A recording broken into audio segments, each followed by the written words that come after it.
Hey, I'm Kayla with WTI, and if you're looking for a nice quality, super functional, and really fun water bottle, then you have to check out this one here from Farsea. This is the 18-ounce stainless steel water bottle, and I specifically use this for my son, but I'm not gonna lie, sometimes I wanna steal it and use it too because it is awesome. What I really loved about this one, and one of the main reasons why it was my top favorite, is that it comes with two separate caps. So it has the sip cap or the chug cap, but it also has the straw attachment too. I love having the option to choose which cap we want to use for the day. Now, I also wanted something that was easy for my son to carry around.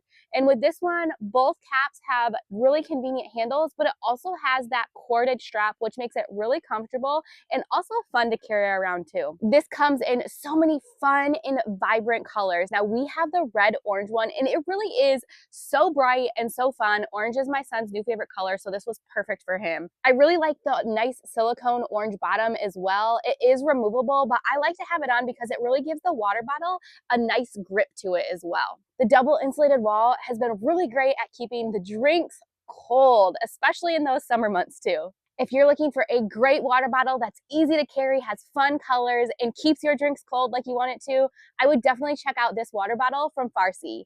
But that's just my point of view.